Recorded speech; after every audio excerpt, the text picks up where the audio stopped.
पूरा देश का सारा विपक्ष का लोग झारखंड में डेरा डाले हुए और पहली बार राज्य अलग होने के बाद ये भारतीय जनता पार्टी ये फिरका प्रस्तों को हम लोगों ने 5 साल सत्ता से बाहर रखा है और 5 साल में इनकी इतनी छटपटाहट हो गई है, ऐसे छटपटा रहे हैं बिना सत्ता का, मानो जैसा बिन पानी का कोई मछली छटपटाता हो। और फिर से ये सत्ता में आने के लिए तरह तरह के जुमले, तरह तरह के षड्यंत्र रच रहे हैं। तो हम लोगों ने भी इस बार एक मजबूत इंडिया गठबंधन बनाया है जिसमें कांग्रेस, जेएमएम, आरजेडी, वाम दल के लोग हैं और हम लोगों ने ये तय किया है कि उनको सिर्फ जामताड़ा विधानसभा नहीं, पूरा झारखंड से खदेड़ने का काम करना है।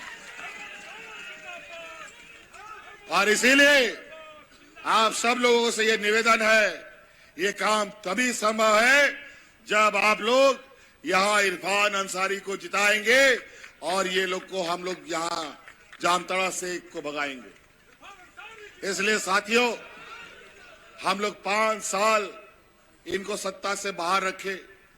ये लोग हमारे राज्य की खनिज संपदा, हमारे जल जंगल जमीन पर इनकी नजर है। गरीब, गुरबा, आदिवासी, दलित, पिछड़ा, अल्पसंख्यक के ऊपर ये आए दिन नए नए षड्यंत्र, नए नए अत्याचार में लगे हुए हैं और इस अत्याचार से इस राज्य को बचाने के लिए हम लोगों ने ये गठबंधन किया है।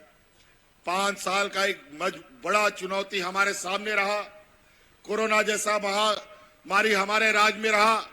2.5 साल कोरोना हमारा खा गया और 2.5 साल हमने जो काम किया और उसमें भी सरकार गिराने के रोज नए नए तरीके, हथकंडे इन लोगों ने अपनाने शुरू किए।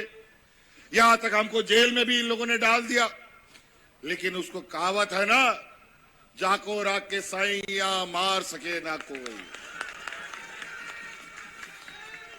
आज ये लोग जेल भेजकर इनको लगा सरकार गिरा देंगे, जेल भेजकर इनको लगा हम लोग पार्टी तोड़ देंगे। लेकिन आज उनके सामने ये गठबंधन एक पहाड़ के जैसा खड़ा हो गया है और आज इसको पार करना उसकी बस की बात नहीं है। आज हम लोगों ने इस राज्य में गरीब, गुरबा, किसान, आदिवासी, दलित, पिछड़ों के लिए जो लकीर खींची है, जो काम किया है 5 साल में, ये 20 साल का एक भी काम बता दे, इन लोगों ने इस राज्य में सबसे अधिक राज किया है। एक भी काम आदिवासियों के बारे में क्या हो बताए, एक भी काम अल्पसंख्यक के बारे में क्या हो बताइए, एक भी काम किसानों के लिए क्या हो। ये लोग सिर्फ जाति धर्म के नाम पर उन्माद फैला करके चुनाव लड़ना, वोट डालो और राजनीति करो की रणनीति पर आगे जाते हैं। हम लोग जात धर्म से ऊपर हर वर्ग के लिए काम करते हैं। जो भी काम है उसका सभी वर्गों को लाभ मिलता है। आज बताइए, यहाँ पर मुख्यमंत्री मैया योजना सम्मान इस राज्य की महिलाओं के लिए हम लोगों ने लाया है।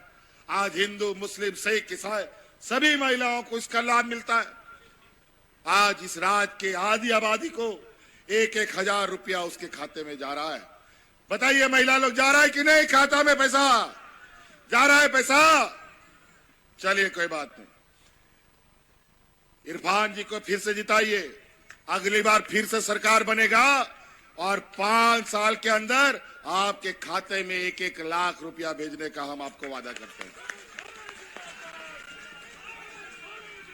और तो और उसका पहला कदम हमने निर्णय ले लिया है।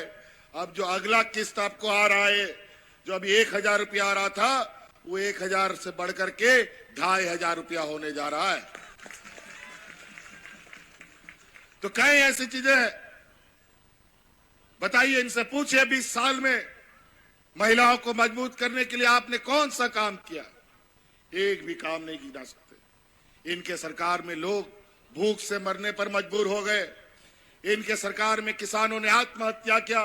हमारी सरकार में किसानों को राहत देने के लिए 2 लाख रुपए तक का ऋण माफी करने का काम किया है।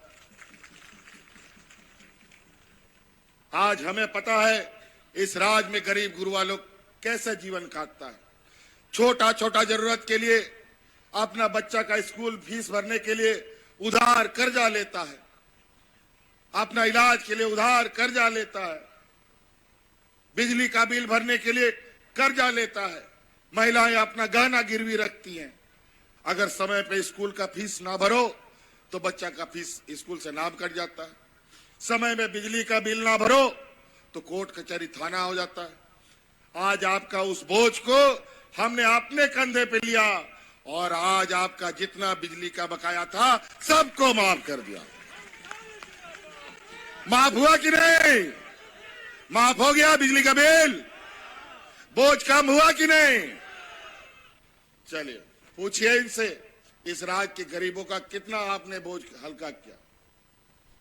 ये लोग देने वाले लोग नहीं हैं, ये लोग लूटने वाले लोग हैं। इससे संभल के रहिएगा। ये लोग इतना जहरीला, ये लोग समाज के बीच में जहर बोता है कि एक दूसरे से लड़वाने का काम करता है। जिस राज्य पे कोई लड़ता झगड़ता नहीं, वहां इसका कोई रोटी नहीं पकता। कोरोना का दिन याद कीजिए, ऐसा महामारी इस राज्य में आया जिसका कोई अता पता नहीं था, ये ठीक होगा कि नहीं होगा, कब तक चलेगा नहीं चलेगा। और यही लोग अचानक किसी को समय दिए बगैर देश में लॉकडाउन लगा दिया। सब जहां का तहां फंस गया, कोई घर वापस नहीं आ सकता था। हाट बाजार, गाड़ी मोटर ट्रेन सब बंद, स्कूल कॉलेज। उस समय याद कीजिए, आपने कई खबरों में देखा था, यही आपका भाई जो खड़ा है, आपके भाइयों को हवाई जहाज से ढो करके आपके घर पहुंचाने का काम करता था। जिसका पैर में हवाई चप्पल नहीं था, उसको हवाई जहाज में ढो करके उसको घर पहुंचाने का काम हमने किया था। ये लोग कहीं पहला ये राज था। ये लोग तो ऐसे लोग हैं कि बूढ़ा बुजुर्ग को ना बख्शे। आज सरकारी कर्मचारियों को उसका बुढ़ापे का लाठी नहीं देते। आज देश में सरकारी कर्मचारियों को कोई पेंशन नहीं मिलता। ये देश का पहला राज्य है जो सरकारी कर्मचारियों को अपना पुराना पेंशन में हमने वापस कर दिया है। आज सरकार सारे कर्मचारी रिटायर्ड भी हो रहे हैं और पेंशन भी ले रहे हैं। ऐसा गांव देहात के लोग हैं जहां बीडीओ कौन है, सीओ कौन है नहीं जानता, ब्लॉक ऑफिस कभी नहीं देखा। आज सड़क बिजली, कहीं पुल भी ना हो, सड़क भी ना हो, आज गांव गांव सरकारी पदाधिकारी जाते हैं और आपकी समस्या का समाधान करते हैं।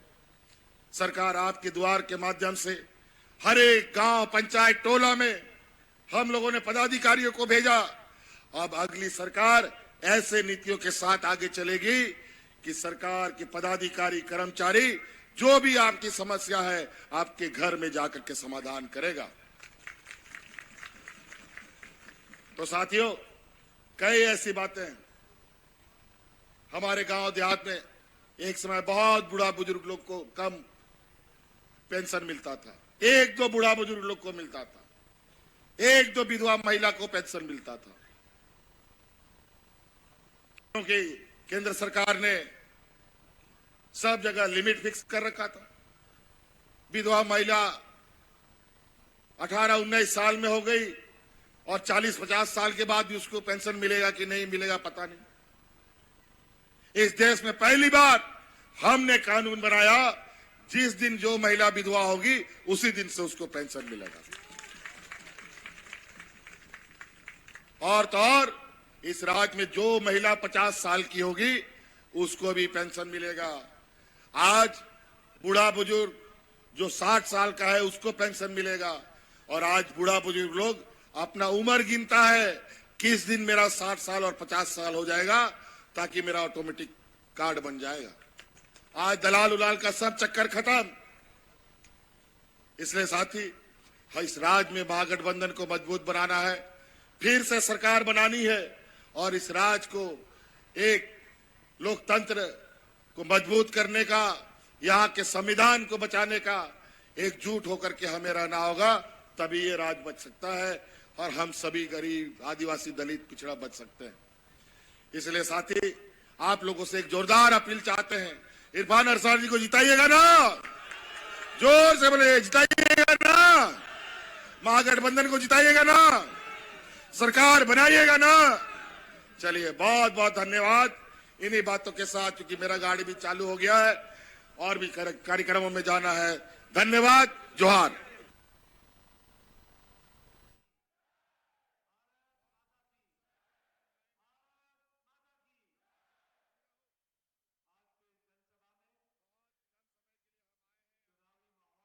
इस